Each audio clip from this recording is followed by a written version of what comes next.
Okay, let's make a start as it's now 4:01, and I'm sure that all of you would love to get out into the glorious, rainy, horrible weather this afternoon.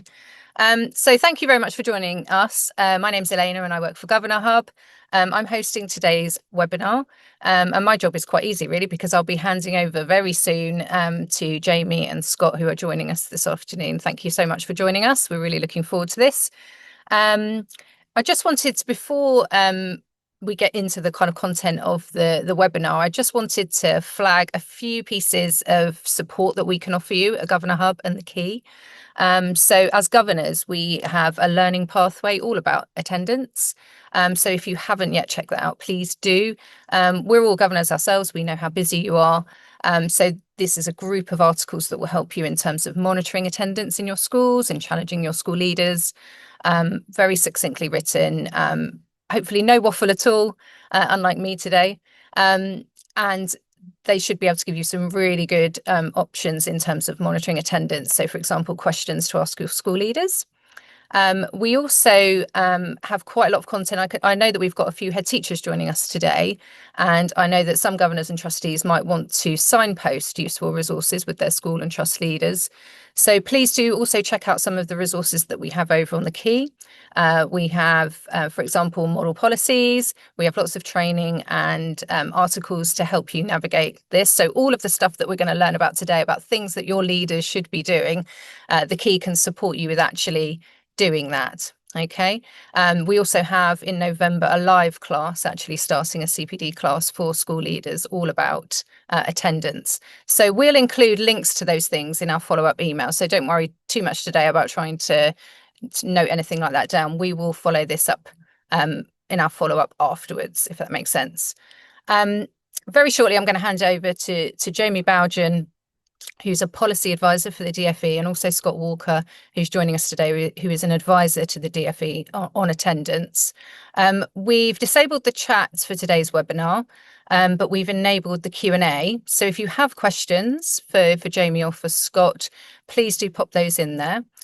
One thing we have done is we've enabled upvoting. So if you see a question and you were going to ask that question, but somebody's already asked it, please do upvote it. And then I can really easily see which questions are really popular.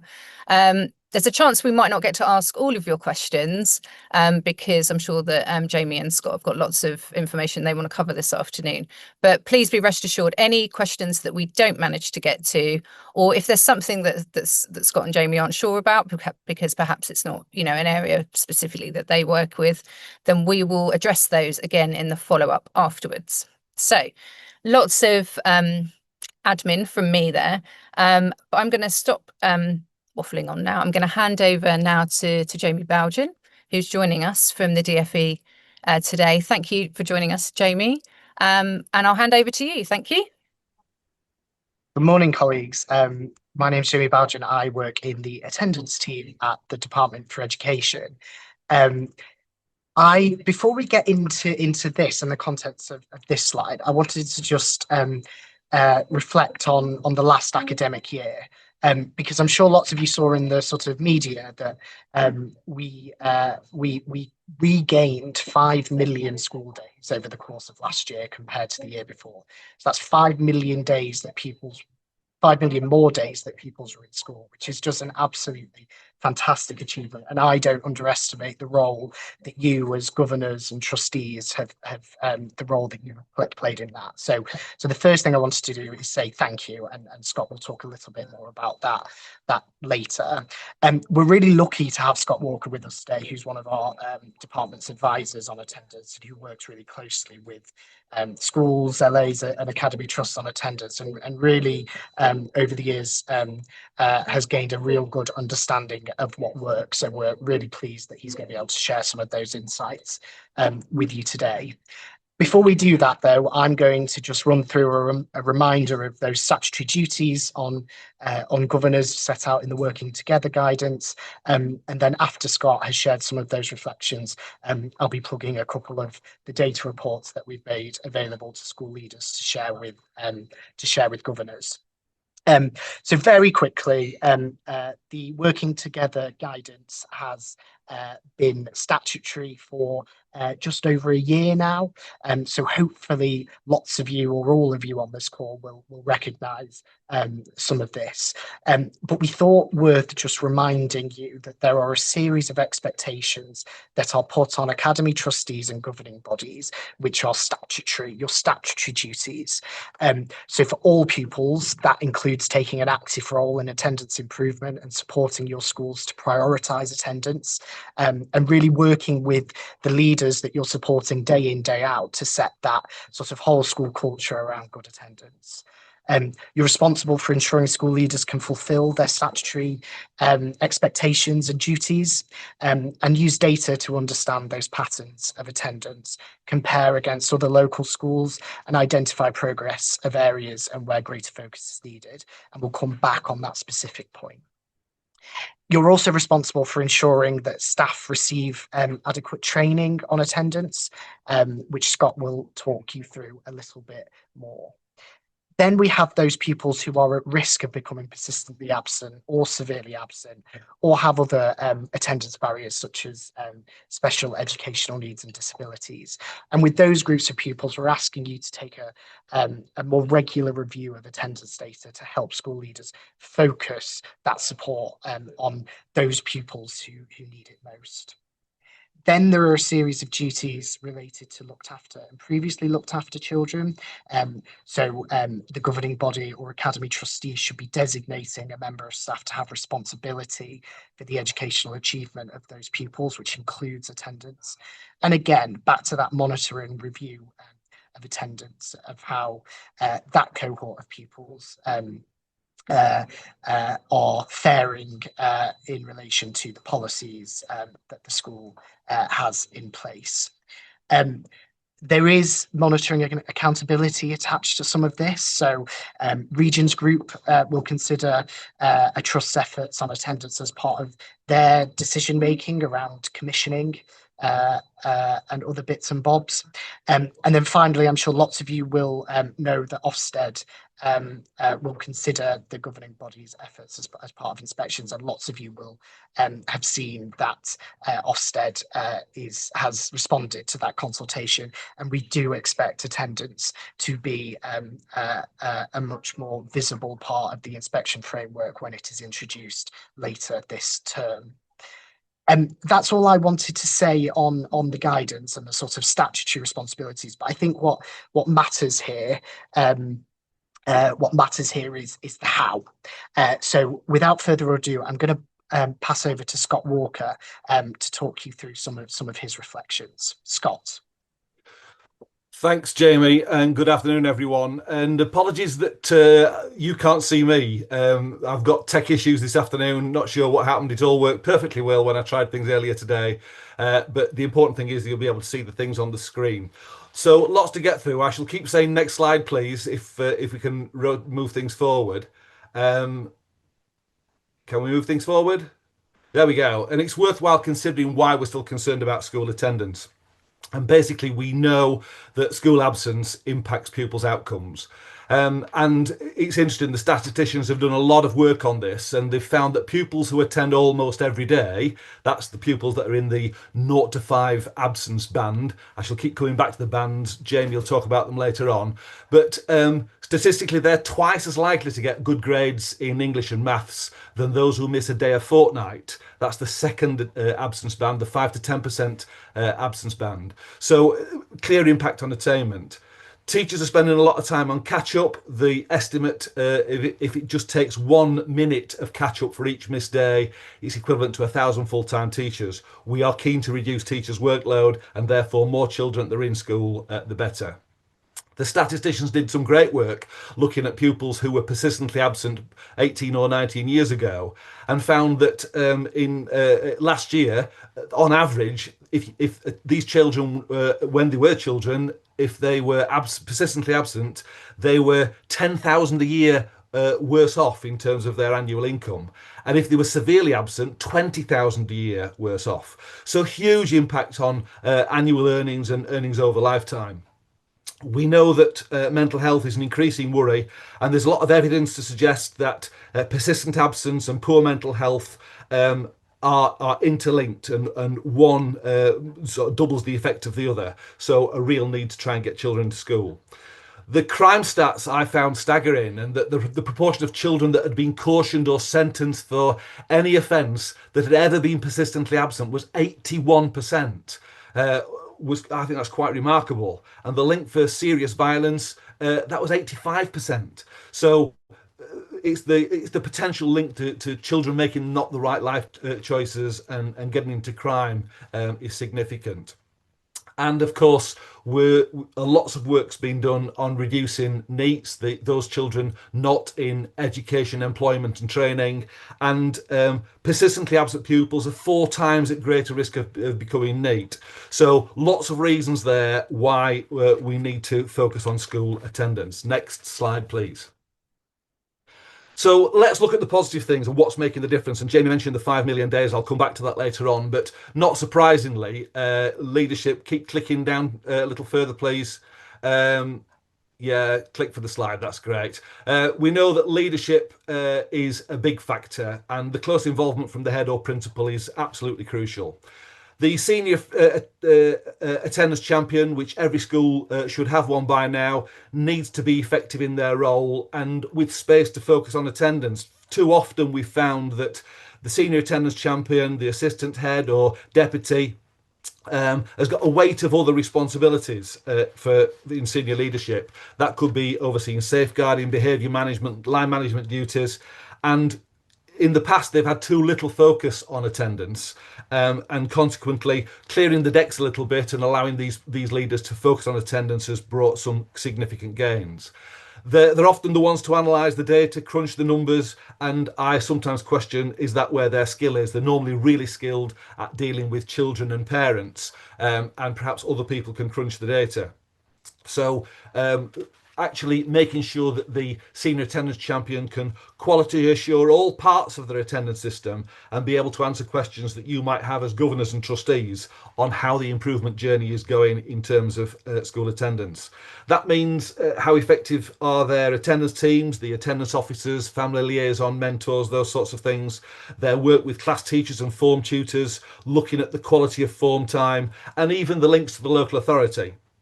And how effective the school is tapping into those sorts of services too. There's clearly been a lot more oversight from trust execs and trust leaders. Lots of trusts have got somebody dedicated to focus on attendance now, or that they might have rolled it into other job descriptions. But certainly it's people like you that are making a difference as well from a governance point of view. Trustees and governors that are taking a sharper focus on attendance and asking more questions. What we've absolutely seen, if you just want to do one more click, we should get some nice photos at the side. That's lovely. Improving the culture within school is absolutely crucial, and schools have worked incredibly hard on this and increasing this sense of belonging. There's been a lot of detailed research on how the sense of belonging encourages a child to come into school, and building those relationships with pupils and families is absolutely crucial. I don't think I've ever come across a school that says that they have poor relationships with pupils and families, but you very likely, certainly if you're a parent governor or parent trustee, you will have a view about how effective some of those relationships are. So that might be some questions or challenge that you might want to offer back about how much the schools are building those relationships and building that sense of belonging.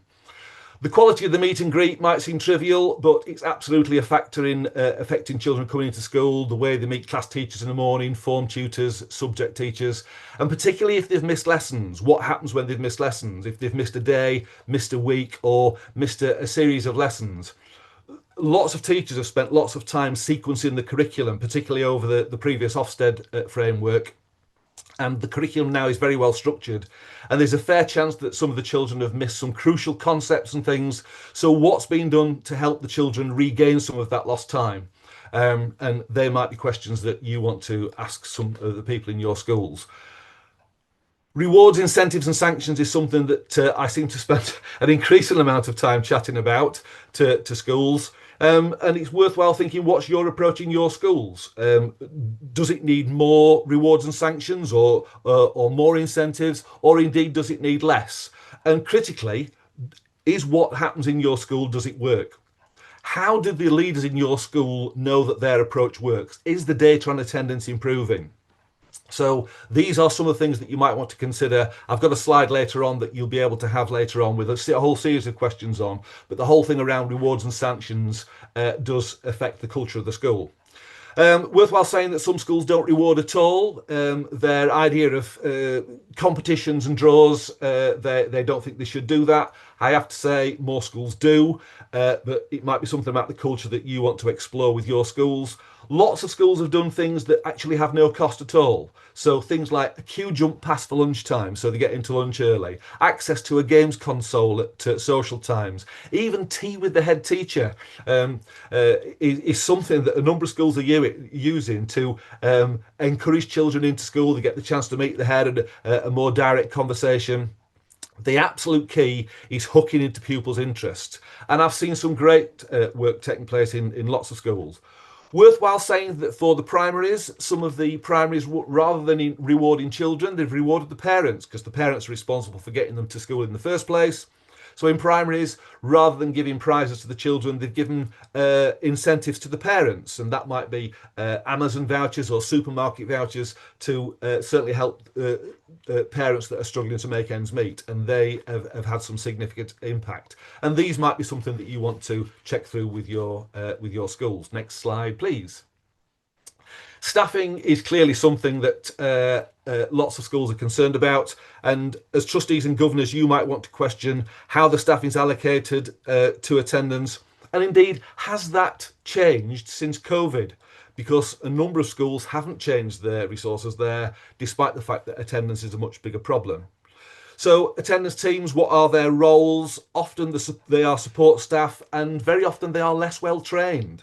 What happens on your inset days in your schools? For a lot of support staff, they aren't required to attend at inset days, or they might attend, do some basic training around safeguarding, and then are left to what often is just catching up the paperwork.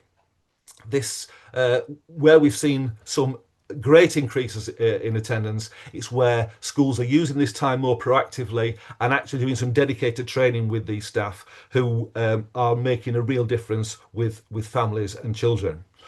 What's happening with home visits in your trust? How are these managed? Obviously, a need to safeguard the staff. I've worked with some schools that are doing around 50 home visits a day. Obviously, they're not in-depth caring sort of calls. It's a quick check to see where the child is and checking that they'll be in the following day. But I've worked with some schools that manage 3 or 4 home visits a week. And the critical question is, if the system is working, it should be impacting the data. So they might be something that you want to check out with your schools. Focusing the resource is absolutely crucial. You might want to check where the bulk of the time is spent. And a lot of time is often being spent on the severely absent pupils. Severely absent pupils are pupils that are in school less than 50% of the time. But evidence has shown that there's a sizable amount of absence caused by 1-day, 2-day absences. Children that are generally in school most of the time, but miss those odd days, and that's where a lot of the gains can be made. Because it's at the top end sometimes where we're going to make significant difference to the attainment and progress. So we are absolutely not saying ignore the bottom end. That needs specialist support, and absolutely they need the support.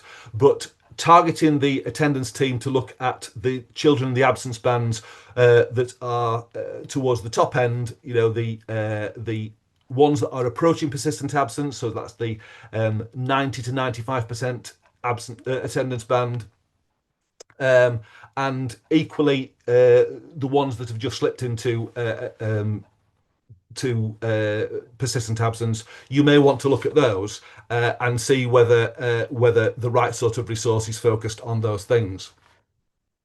How much time in your schools is invested in the role of the tutor? I'm talking particularly in secondary schools here. What training is given for them to be a good tutor?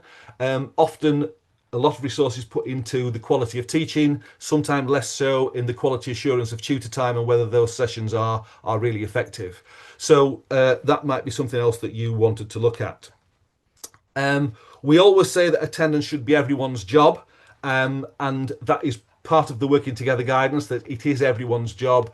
But some of the schools that have had some great impact there have actually made it everyone's job if they've got people like site staff or cleaners even, who've got great relationships very often with children, and sometimes they can connect with some of the children that the teaching staff struggle to in some ways. So it can be quite informal sometimes, but sometimes these members of staff and certainly teaching assistants who tend to have great relationships with pupils, checking in with pupils first thing in the morning on a semi-casual basis, might want to make it more formal, that's up to you, but checking that people are okay, encouraging them into a school, have they got homework done, have they got pens and pencils okay, just checking that everything's okay can really affect how children approach school. Next thing I want to talk about is the messaging to pupils, parents and staff. And the question is, how clear and consistent are your messages and how clear is your policy? All schools have got an attendance policy. Most of them are 20, 30, 40 pages long, great detailed policies that outline what will happen at each stage of the absence game. But parents lose the will to live as they read some of these. Probably you do as governors sometimes as you've been looking at these.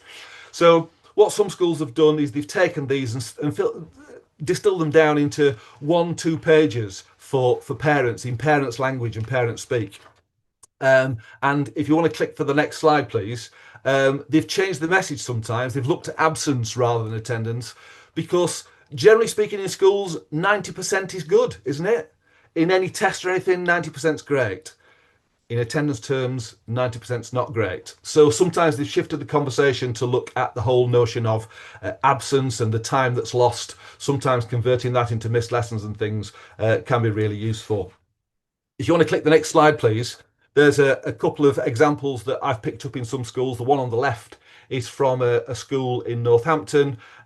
These are roll-up banners that they've placed strategically at strategic points around school. They move them periodically so they don't become part of the wallpaper, and it reinforces that notion of the need for strong attendance in the high 90s.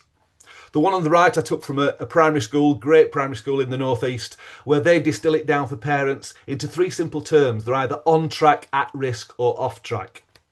And there's more detail there again about lost days and things like that. People have used these in various ways. I've seen these in lots of schools. The question is, how are they being used? Are they prominent? I was in one school where they had something very similar to the ladder on the right, but it was in the attendance lead's office. It wasn't public. I'm thinking that these sorts of things probably ought to be in more or less every classroom or on the corridor so that people can see and shared with parents. Next slide, please. So what else is making a difference?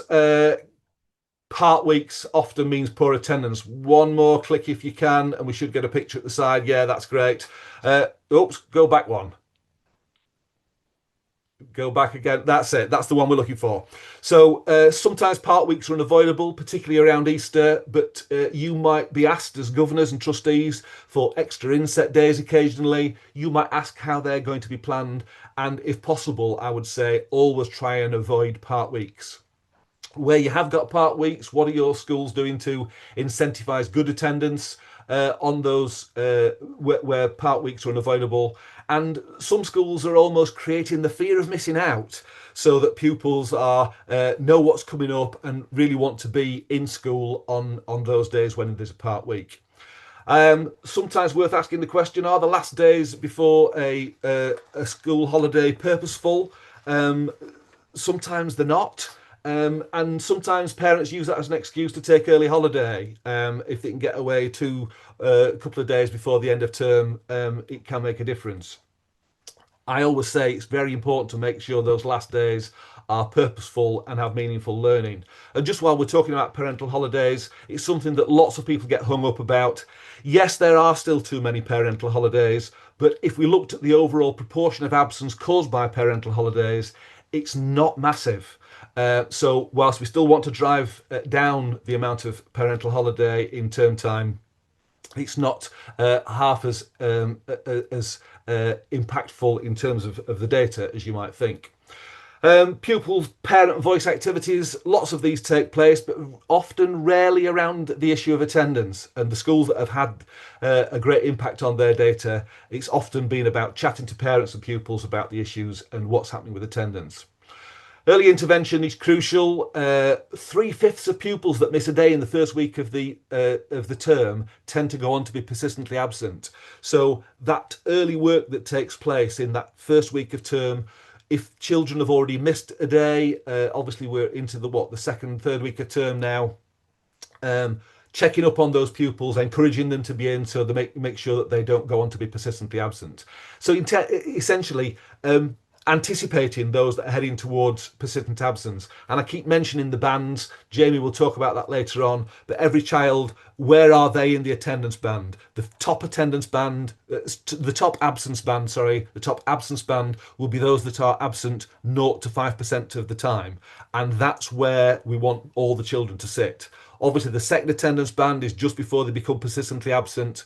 Often they're the children that we've not focused too much on. A child on 92, 93%, do we need to really worry about that? But sometimes a little bit of proactive work with tutors, form tutors, class teachers, to make sure we encourage those into school can stop them slipping down the attendance band. And sometimes proactive work with parents can really be useful to avoid children being persistently absent, particularly around transition points. So lots of schools have done work with the year 6 parents moving into year 7, checking that they've got the right equipment, they've got the uniform. If there's issues where parents can't afford uniform, schools could often use some of their special resources to support that. And even things like making sure that anxious children about transition to secondary school have rehearsed the travel into school and work around that. So key things around transition, absolutely crucial. Engagement with wider services. Local authorities, lots of local authorities have rebuilt their attendance support service, and indeed they are likely to be able to offer more support than they have done over the past 2 or 3 years. So it might be worth you asking questions about what are the relationships like with the local authority and the support services there. And the voluntary sector, I've been bowled over by the kind of support that certain areas have got in terms of the voluntary sector supporting children into school. Might be worth checking with your schools whether they've got access to anything in the community that might help them that way. And the DfE's produce loads of information. And there's a DfE toolkit, for instance, both for schools. There's a DfE toolkit for local authorities. You may well be working in a local authority as part of your day job. There's some brilliant resources there that you might want to tap into. But lots of trusts have also set up attendance networks. If your school is part of a trust, then it might be worth checking whether they're tapping into that. If it's a community school, it's not an academy, then you should certainly be able to tap into the local authority attendance network. There's a requirement for local authorities to provide those as well. And that's really about sharing practice, sharing ideas, and making sure that people have got the best ideas and trying new things. Next slide, please.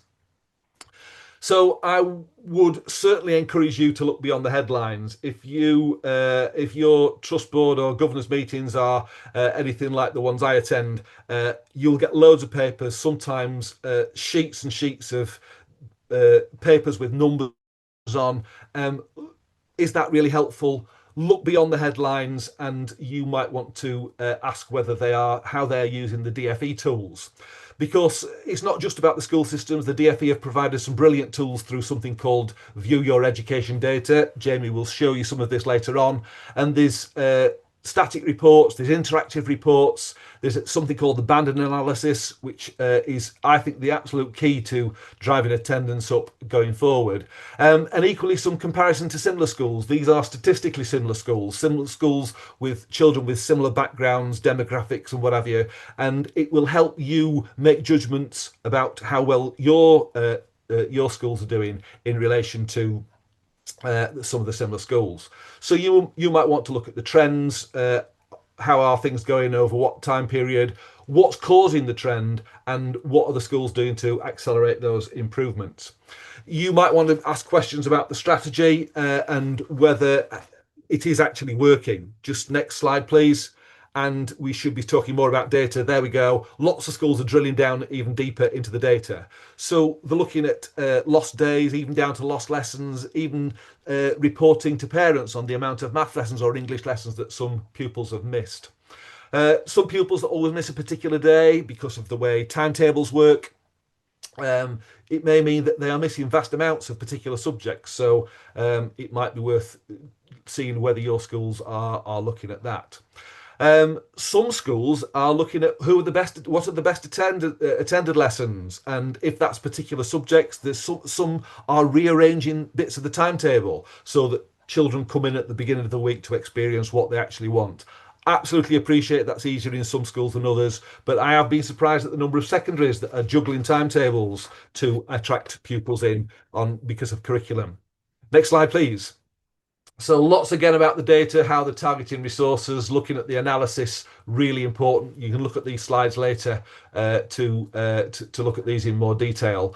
But again, tracking attendance over time, really important, looking at the daily, weekly figures and using those to predict low spots. Again, it's surprising if you track this year's data against last year's data, it's possible to predict attendance is going to be lower at certain times of the year on certain days, and schools are doing some great work in terms of predicting that and doing things about encouraging pupils to come in to experience certain things, prizes, whatever, to encourage them along there. Tracking it by year group, tutor group, all the standard FSM, gender, those sorts of things. Generally speaking, if you're disadvantaged and you've got special needs, you're more likely to be absent. So there's always a focus on children who are eligible for free school meals, pupil premium, and those that have got special education needs. And again, sharing that data with parents, pupils and staff, but in readable forms. And I ask them always to think about the format that they're sharing them with. If you're facing lots of sheets with numbers on, encourage your schools to move to color-coded charts and graphs and things to make things more digestible, and equally the same thing for the staff who want something that's easy to read. In secondaries, subject staff and heads of department have sometimes had lesson attendance data, and that's been quite enlightening for some. I always say engage the trust or schools data experts to produce those reports. Again, the DfE reports are available online, so it's not something that all schools have got to do. And linking attainment and attendance is absolutely crucial. If children aren't in school, they're not going to learn in the same way, and it's going to affect attainment. So lots of work on attainment. Are they linking the attainment and progress data to attendance as well? The bandings, if you can click a little bit more, please. Jamie will talk to you about these, but are they targeting the bands appropriately, and are they setting realistic targets for children? A child that's on 50-60% attendance, giving them a target of 95% is just crazy. They're never going to manage it possibly.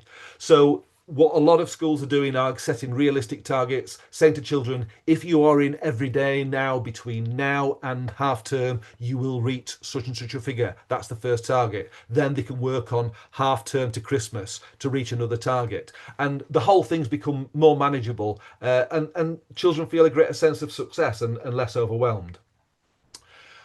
I'm a keen advocate of sharing data within the networks so that people can then borrow ideas and make them their own. I've always said good teachers do that, and there's a lot of evidence that where this has had the most impact, then the people have actually been doing that. Do you want to click the next? Yeah, exploring management information systems, absolutely crucial. Again, people shouldn't be struggling on their own. The next slide, if you can flash that up, please. That's one, again, you might want to look at that in more detail. But they're questions that if you have a session at your governors or trustee meetings, you might want to ask some of those questions. The ones I've highlighted in red relate directly back to that very first slide that Jamie talked about in terms of the expectations on trustees and governors. So asking any of those in relation to red, it means that you're doing your bit in terms of your statutory expectations. I'll not go through those in fine detail, but you'll get those to look at later on. Go to the next slide, please. Impact on attendance over the last year. we've still got some concerns. People with SEND, with EHCPs, their overall absence increased slightly. However, persistent absence with that group did fall. Still some work to do around SEN. If you're a governor or trustee in London, you had the lowest levels of absence, but you did have the smallest increase last year. Bit tough when you're doing so well, but we want all the schools, despite how well they're doing, to push attendance even further. And from census information, we know that the transition point from year 7 to year 8 is absolutely crucial. So what's interesting with that, if you've got secondary schools in your trust, or you're a governor in a secondary school, if you look at the attendance data, it's very likely the year 7s that are doing the best in your whole school. That is very common in many schools, and consequently there's a bit of complacency that comes in because they're the best year group. In actual fact, year 7s need to do even better than, if we look at the figures before COVID, year 7s were doing far better. They were doing far better across the board. So don't get lulled into a false sense of security if year 7s are great. That transition to year 7, year 8 is absolutely crucial. There's a big drop off in attendance. But what about the good news? If we look at the next slide, Jamie's already mentioned 5 million more school days last year, which was absolutely tremendous. 140,000 fewer children persistently absent last year than the year before, and look, lots of those were children who are eligible for free school meals, so that should have a great impact there. All areas did well. Special schools, I think we need to be careful of. If you're a governor in a special school, or you've got special schools in your trust, things did improve in special schools. We need to be a little bit careful because sometimes these schools are dealing with children with very complicated circumstances, sometimes children with life-limiting conditions, and therefore we need to be careful about the way that we look at the data on those. But the main thing is special schools are doing some great work as well and encouraging children into school, so absolute applause to them. So the bullets at the bottom there, disadvantage gaps closing, and the great news that all regions across the country improved their attendance last year, which is absolutely wonderful. One more click, I think, should take us to, census information tells us that severe absence also fell. Big worry about severe absence, but it is starting to come down. Lots of work still to do on that. We're almost at the end. If we look at the next slide, please. That my mantra is more children in more schools more of the time, to actually give all those things. Schools have improved attendance before. There's a lot of evidence to show that we can do it again. And the important thing is that last year saw the greatest improvement in attendance for a decade. So we're on a roll at the moment, and your role in this is absolutely crucial. Jamie, back to you. Thank you, Scott. I am going to do the next slide very quickly because I'm really keen that we have some time for questions. The other reason I'm going to do this quickly is because I think lots of this is available online. So what we will do is I will do the expedited version of this and then send you links. The reason I've pulled this slide out is because we have a lot of support in terms of data available to school leaders, and lots of this is available for them to download, and we've done that with the specific intention that they can share with you. So I just want to pull two of those out really quickly. The first is the Similar Schools report, which is an AI powered report, and what it does is it takes schools that are statistically similar to the schools that you govern, and compares attendance outcomes. And what it does is it tells you your relative performance against those similar schools, gives you those areas where you perform relatively well and better than other schools, and those areas that your schools may want to focus on. So I would really encourage you to ask your school leader for a copy of the Similar Schools report that is available in ByEd. The second Scott has alluded to is our absence banding report. So Scott, you've talked quite a bit about the importance of banding your data, and this is what I think governors in the schools and trusts with the best performance on attendance, this is the maturity of analysis that they are doing. They are looking at how absence is distributed across their schools to identify and target those interventions. We know how limited resources are in schools, so using your absence banding analysis to target interventions to where it's going to make the most impact is absolutely critical. But we will send you more information on both those reports in the material that Governor Hub colleagues send out. Elena, I've done that very quickly because I'm keen for questions, and there are loads that we won't have time to answer. So why don't I hand over to you? Thank you, Jamie. We're pleased to see so many questions have appeared, and there's over 50 there. Obviously, we were never going to get to ask all of those. We literally have 4 minutes left, and as an ex-school teacher, I'm keen to keep this on track and on time, and finish at 1:45, like we said. There's quite a lot in the Q&A about the language that we use and how we. That language can be really powerful, either, in a good way or a bad way, in terms of how we talk to parents. The most popular question that we had is around the sort of standard letters that schools send out about attendance.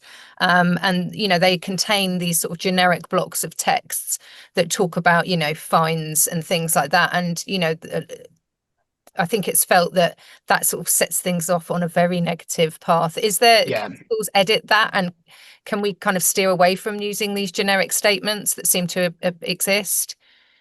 Yeah, so it's a really good question, and I can't comment on the specific letter that you're referring to, because there are lots that exist within the system. What I will say, Elena and colleagues, is that this should not be the first port of call. So the guidance that we've given to schools and the approach that we've embedded into the sector is very much one of support first. So before you start getting into the territory of attendance orders or fines, our very strong expectation is that schools and local authorities are supporting families, having those very sensitive conversations with parents and children, particularly where it comes to offering that tailored support for children with special educational needs, disabilities, or mental health challenges. So I can't comment on the specific letter that Jen's referring to here, but my general point is one of support first, and tailoring, if you can't tailor the wording in particular letters, to tailoring the approach that you take before you get to that point.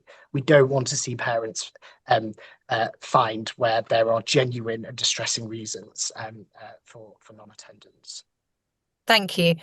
We also saw some questions around sort of evidence banks. So, I know obviously at the Governor Hub and the Key, we have lots of support for school governors and for school leaders.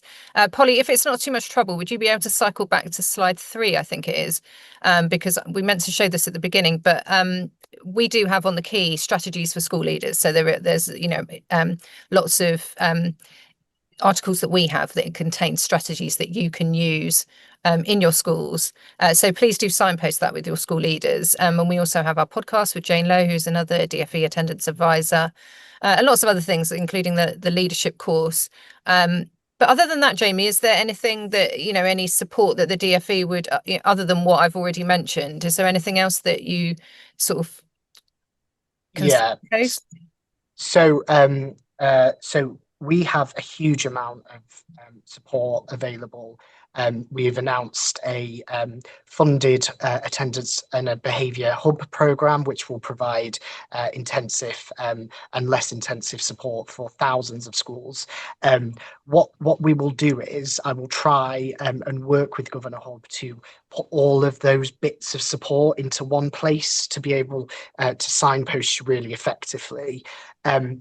I wanted to also pick up the sort of question about the evidence base, and I can see a question from Chris, Elena, which is the second most of those, which is about that link between attendance and attainment. So I'm not going to comment or get into whether that's causal or correlated, but the link between attendance and attainment is absolutely undisputed. Year 11 pupils with near perfect attendance are twice as likely to achieve a grade 5 in English and maths. And in terms of the evidence base, we have in that analysis used models which control for other factors like prior attainment, socioeconomic status, whether that child has SEND, etc. So we've controlled for those factors. So we think that we have a really strong evidence base on that link between attendance and attainment. Of course. Jamie, can I just mention in relation to the hubs? It's Yeah. a piece of work that I'm actively involved with at the moment. There's been 30 odd attendance hubs across the country. We're in the process of trebling that. So by Christmas, there's already been 20 odd announced already, some new attendance and behaviour hubs. There'll be roughly 90 across the country very shortly. And as I've spoken to many of these, there's some incredible practice to share. So schools shouldn't be struggling. And just going back to the messaging to parents, they've got lots of materials that they will message. They'll share things. Again, there's material in the support materials from DfE that is all free at the point of delivery that schools can use. Thank you. That's brilliant. We are now actually out of time. We could obviously talk for much longer. We've got lots and lots of questions, but can I just reassure everybody who has attended that the DfE will be answering all of those lovely questions that you've posed today, because obviously we don't have time to cover them all. So we will make sure that we include those in our follow-up, and we'll also, again, do some more signposting in terms of links that will help you as governors while you're monitoring attendance and evaluating attendance. So all it remains for me to say is thank you very much to Jamie and Scott for joining us today. We really appreciate it, and I hope that everybody has found it useful. I know that I have, and just wish everybody to have a wonderful rest of your day, and we hope to see you again soon. Thanks, colleagues. Goodbye. Thanks, everyone. Bye.